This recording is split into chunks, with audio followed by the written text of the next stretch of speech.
Hello बच्चों, आइए इस प्रश्न को पढ़ते हैं।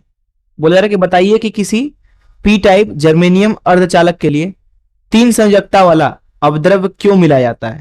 इस प्रश्न की मुख्य अवधारणा की हम चर्चा करें। मुख्य अवधारणा देखिए, जो जर्मेनियम होता है वो एक अर्धचालक है, कार्बन परिवार से आता है वो। तो यहां बनाते हैं इस चीज को। सिलिकॉन, जर्मेनियम, ये सभी इनके बाहरी कक्ष में 4 इलेक्ट्रॉन होते हैं। तो ये क्या है? चतुर्संयोजी तत्व हैं।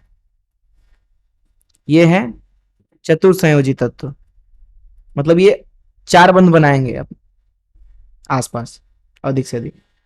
इसके पहले होता है बोरान परिवार, जिसमें बोरान, एल्यूमिनियम, गैलियम इत्यादि होता है। इनके बाहरी कक्ष में 3 इलेक्ट्रॉन होते हैं मात्र। इनको बोला जाता है त्रिसंयोजी, 3 बंध बनाने वाले। और इसके आगे होता है नाइट्रोजन परिवार, जिसमें फास्फोरस, आर्सेनिक, एंटीमनी इत्यादि होते हैं। इनके बाहरी कक्ष में 5 इलेक्ट्रॉन होते हैं। ये 5 बंध बना सकते हैं अधिक से अधिक। इनको बोलते हैं पंचसंयोजी। पंचसंयोजी। तो पहली चीज आप ये समझे यहाँ पे।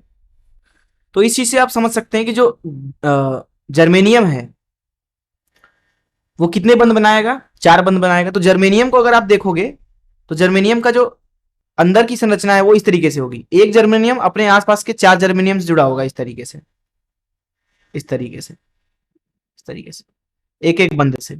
और एक बंध में 2 इलेक्ट्रॉन होते हैं। तो इस तरीके से जर्मेनियम का संरचना होता है। एक जर्मेनियम अपने आसपास के 4 जर्मेनियम से जुड़ा होता है। इसी तरीके से सिलिकॉन का भी संरचना होता है। अब जर्मेनियम जो है यहाँ पे वो अभी अभी के लिए शुद्ध जर्मेनियम है।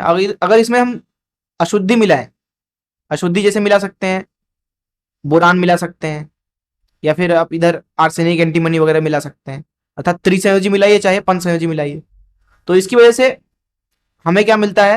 विभिन्न प्रकार का, या तो एन प्रकार का या तो पी प्रकार का अर्धचालक। इस मुख्य उदाहरण से अगर इस प्रश्न को हल करें तो हमसे प्रश्न में बोला गया कि पी टाइप जर्मेनियम अर्धचालक के लिए 3 संयोजकता वाला अपद्रव्य क्यों मिलाया जाता है। तो इस चीज को यहां पे समझते हैं। तो जर्मेनियम जो है अपने आसपास के अन्य 4 जर्मेनियम से जुड़ा होता है, जैसा कि मैंने आपको बताया, एकल बंध से, इस तरीके से, इस तरीके से।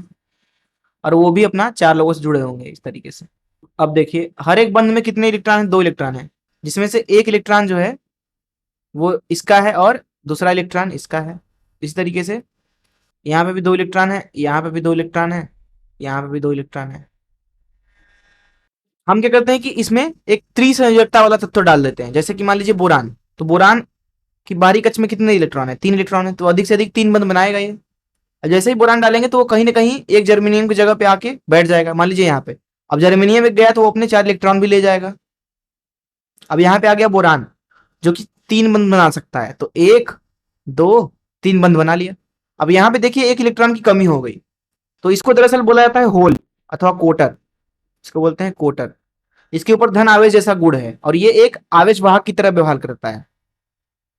तो आपने देखा कि एक बोरान के परमाणु की वजह से एक होल बन गया। अब जितने ज्यादा बोरान परमाणु डालेंगे जर्मेनियम के अंदर, उतने ज्यादा होल पैदा हो जाएंगे। तो इस तरीके से जो पहले एक शुद्ध अर्धचालक था, अब इसमें होल की संख्या बढ़ गई। जितना ज्यादा बोरान डालेंगे उतना ज्यादा होल की संख्या बढ़ जाएगी। इसको बोलते हैं पी टाइप अर्धचालक, क्योंकि पी टाइप में जो होल की संख्या है या होल का घनत्व है वो ज्यादा है इलेक्ट्रॉन की संख्या से। और यही इस प्रश्न में हमसे पूछा गया था। मैं आशा करता हूं कि आपको इस प्रश्न का हल जरूर समझ में आया होगा। धन्यवाद।